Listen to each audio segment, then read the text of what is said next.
It has been 8 years now since the battered and drugged body of Upper Maran schoolteacher Susan Riner was found in a car trunk in Harrisburg.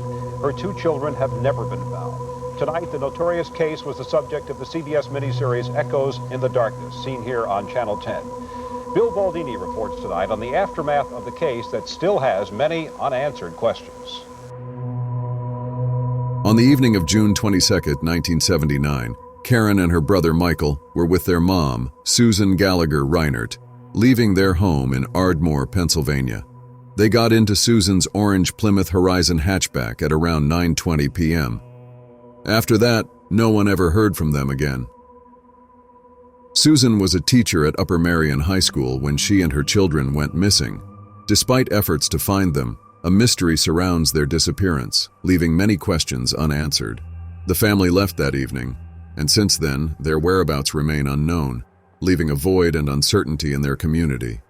On that fateful day, Susan, along with her children Michael and Karen, had plans to meet up with Susan's boyfriend, William Sidney Bill Bradfield.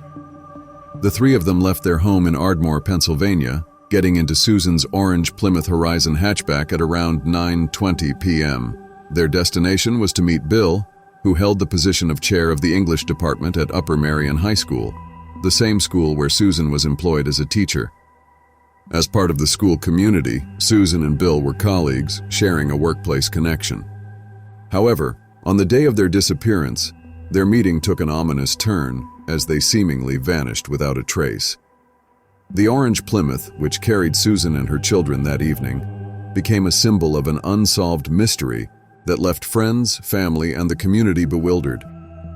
The circumstances surrounding their disappearance raise numerous questions, and the void left by their absence echoes through the halls of Upper Maran High School.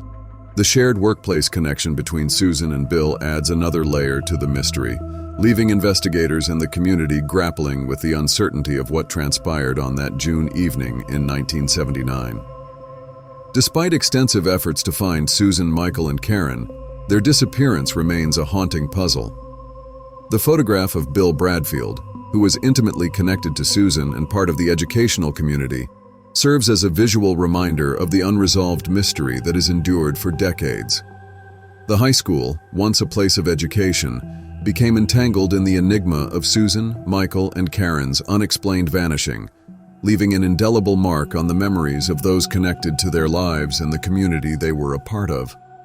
Susan and Bradfield's relationship started back in 1974, while Susan was still married to the father of her children, Michael and Karen. By March 1979, just 3 months before Susan and her kids disappeared, she was telling her friends that Bradfield was going to be her husband. During their time together, Susan entrusted Bradfield with significant amounts of money to invest for her. A staggering $730,000 in life insurance named Bradfield as the sole beneficiary. Additionally, she altered her will, leaving Bradfield as the only heir to her estate, completely excluding her children from any inheritance. What Susan didn't know was that Bradfield was romantically involved with at least 3 other women at the same time.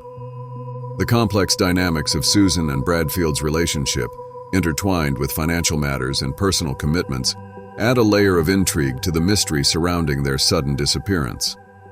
The revelation of Bradfield's other relationships introduces a startling twist to the narrative, leaving those trying to understand the events leading to Susan, Michael, and Karen's vanishing with more questions than answers.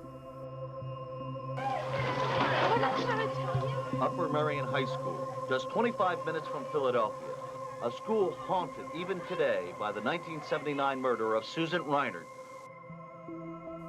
In the early morning of June 25th, around 5:20 a.m., something really sad happened. Susan's lifeless body was found in the trunk of her own car at the Host Inn in Swatara Township, Pennsylvania. A man had called in, saying there was a sick woman in a car's trunk at the inn's parking lot. That's when they discovered Susan. What makes it even more heartbreaking is that Susan had gone through something really awful. She was beaten, tied up with a chain, and then given a shot of morphine 24 to 36 hours after being beaten. It's a terrible thing to happen to anyone. The sad part doesn't end there. When they looked around, Susan's children, Michael and Karen, were nowhere to be seen. Despite a big search, they couldn't find any signs of the missing brother and sister. The whole situation is a real puzzle, filled with sadness and lots of questions that no one has answers to. In 1981, things took a legal turn for Bradfield. He faced charges for mishandling Susan's money. Susan had entrusted him with $25,000, asking him to invest it in a 6-month certificate with a 12% interest rate. Tragically, Susan was murdered shortly before the certificate was set to mature. The legal case against Bradfield accused him of using Susan's money inappropriately. He was convicted of theft by deception, which means tricking someone to steal from them, and he was given a 2-year prison sentence as a consequence. This legal episode sheds light on the financial aspect of Susan and Bradfield's relationship, adding another layer of complexity to the already perplexing circumstances surrounding Susan, Michael, and Karen's disappearance. The legal proceedings offered a glimpse into the troubled dynamics between Susan and Bradfield, leaving more questions about the true nature of their connection and the events leading up to the tragic end of Susan's life. After getting out of prison in 1983, Bradfield faced more legal trouble. This time he was arrested again and accused of planning to murder Susan, Karen, and Michael. The prosecutors claimed that Bradfield killed them to get Susan's life insurance money and to stop her from discovering that he had taken the money she gave him to invest. Bradfield was found guilty of murder and received 3 life sentences in prison. However, investigators thought he didn't act alone.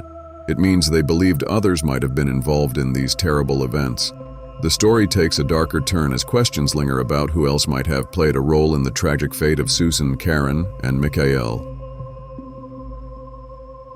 In 1985, Dr. J. Charles Smith, who was the principal of Upper Maran High School when Susan and her children disappeared, faced charges of murdering them. However, at that time, he was already in prison, serving a 5-year sentence for other crimes, like drug possession with intent to deliver and receiving stolen goods. It's a lot of legal trouble. Authorities believed that Smith physically carried out the killings, but they thought Bradfield had planned and arranged them. A photo of Smith is available with this case summary, showing the person accused of being directly involved in these tragic events. During the legal process, Smith's lawyer argued that Bradfield intentionally set him up to take the blame. However, despite this defense, Smith was found guilty of 3 counts of murder and received a death sentence. Mark Eckert was a member of the student government in the 70s when Smith was the principal.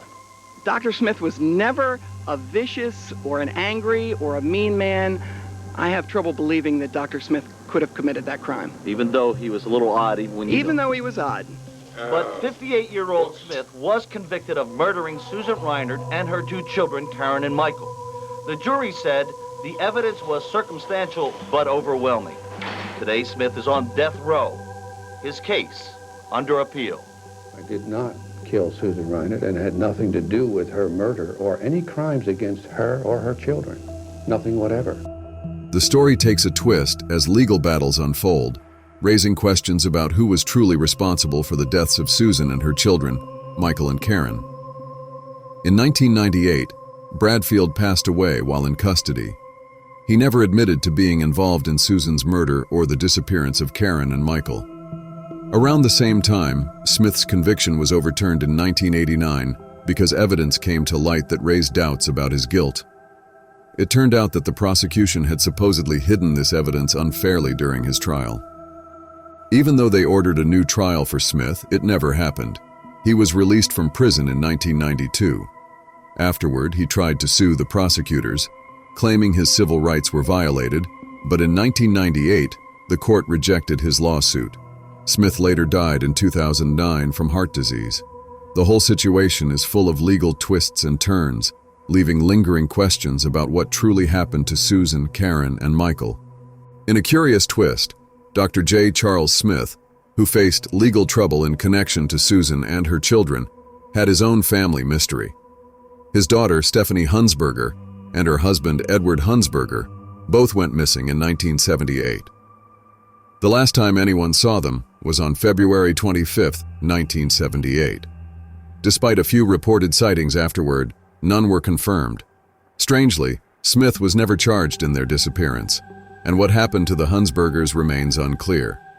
As for Michael and Karen, although they are presumed to be no longer alive, their remains have never been found.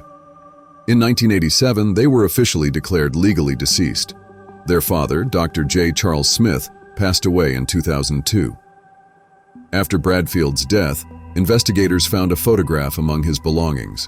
This photo shows a stone standing upright in a wooded setting, suggesting it might be marking something. An image of this photo is provided with the case summary.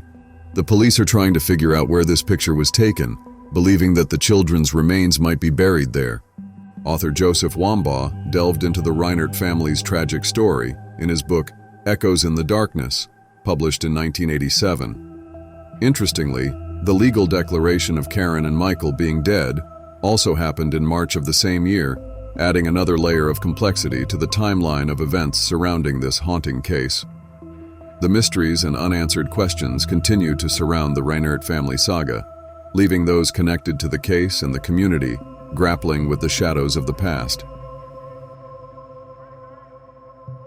The loudest echo in the darkness, however, was, and still is, what happened to the Reinert children, Karen and Michael, last seen with their mother. Their mother's body was found in 1979, but their bodies were never found. Do you ever think of those two children? Every day. The police say this case will never be closed until the Reinert children are found, dead or alive. Bill Baldini, Channel 10 News.